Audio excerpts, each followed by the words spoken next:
Olá, esta é a terceira parte do conjunto de vídeos Machine Learning para o reconhecimento de máscaras. No vídeo anterior, vimos uma solução para o reconhecimento de faces utilizando artifícios da biblioteca OpenCV. Neste vídeo, iremos aprender como padronizar as imagens e salvá-las em um diretório para serem utilizadas como um conjunto de dados. Quando trabalhamos com imagens, especialmente com Machine Learning, precisamos que essas imagens de entrada estejam todas devidamente padronizadas. Isto é, nas mesmas dimensões, nos mesmos padrões de cor, entre outras características. Quando detectamos faces em uma imagem, apesar de estarem com a mesma padronização de cor, elas não têm o mesmo dimensionamento.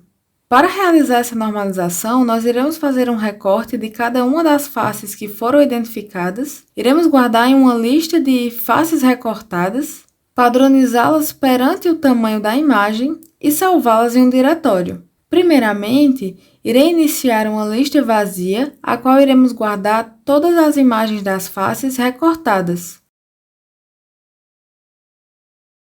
Com a nossa lista vazia criada, podemos mais uma vez percorrer o array de faces encontradas, num passo muito semelhante ao que fizemos anteriormente para escrever os retângulos em torno das faces. Para isso, irei percorrer o array de faces retornando as coordenadas às quais a face pode ser encontrada na imagem.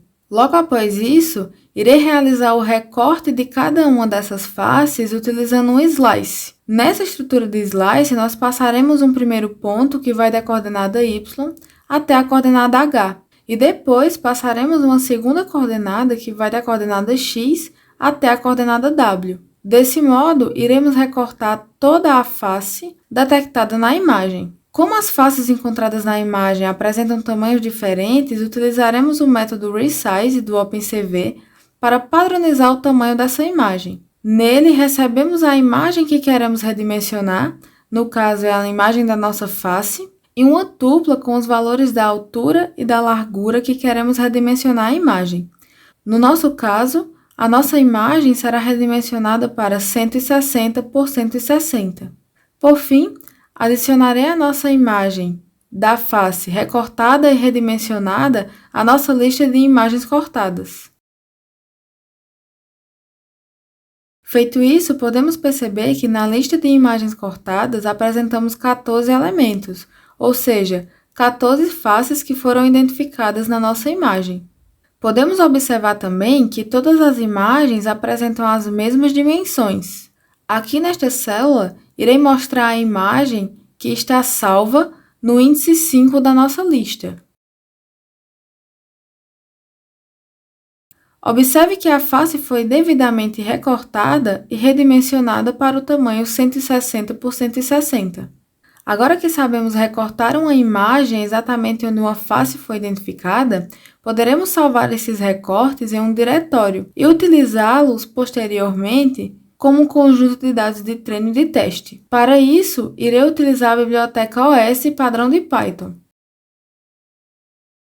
Para salvar as nossas imagens, criei esta função aqui, salvar imagens, a qual recebe a nossa lista de imagens cortadas e um caminho referente a uma pasta a qual essas imagens serão salvas. Nessa primeira linha de código dentro da função, nós verificamos se o caminho que estamos passando existe. Caso ele não exista, iremos criar a pasta no caminho passado utilizando o método mkdir da biblioteca OS. Esse método ele funciona criando um diretório exatamente no caminho que é passado.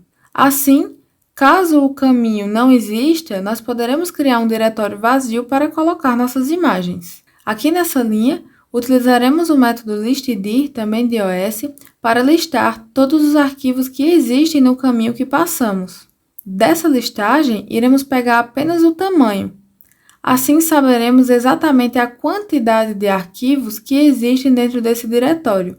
Após isso, poderemos percorrer as nossas imagens, que foram recortadas e salvas na nossa lista de imagens, e utilizarmos o método cv.imwrite. Esse método ele escreve um arquivo com a nossa imagem. Para isso, ele recebe um caminho, juntamente do nome da imagem, e a imagem que queremos escrever. Pegamos a quantidade de arquivos que existem dentro desse caminho exatamente para setar o nome da nossa imagem. Escolhi utilizar esse padrão, o qual, para cada face identificada, salvarei a imagem como o índice dessa face identificada.jpg.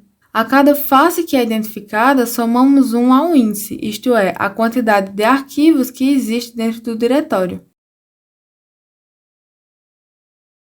Tendo a nossa função construída, poderemos chamá-la passando as imagens que recortamos previamente e um caminho para salvar essas imagens. Estou passando esse caminho referente a uma pasta do meu Drive, mas poderíamos passar simplesmente um caminho referente a uma pasta na raiz do nosso projeto. Caso você também queira passar um caminho referente a uma pasta do seu Drive, é necessário que o Drive seja montado no Colab. Para isso, você poderá se dirigir a este ícone de pasta e clicar neste ícone aqui, uma pasta com o ícone do Google Drive. Feito isso, o Colab irá montar o seu Drive dentro do projeto.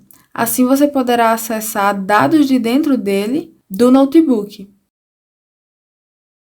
Tendo executado essa célula, poderemos nos dirigir para esta pasta dentro do meu Google Drive e ver o resultado.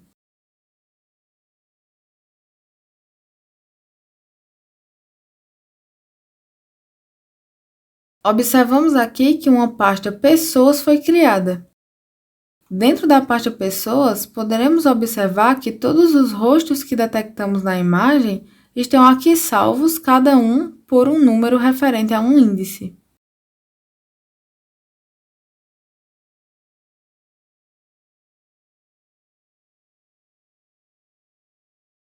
Esse procedimento pode ser realizado para que possamos criar um conjunto de dados para o treinamento de um modelo. Uma solução seria acessar uma API de imagens, salvar imagens de faces de pessoas utilizando máscaras e não utilizando máscaras, realizar todo o passo a passo de padronização e criar o seu próprio conjunto de dados. Com isso, nós finalizamos toda a parte de pré-processamento. No próximo vídeo, iremos tratar efetivamente do treinamento do modelo utilizando Scikit-Learn. Nos vemos no próximo vídeo.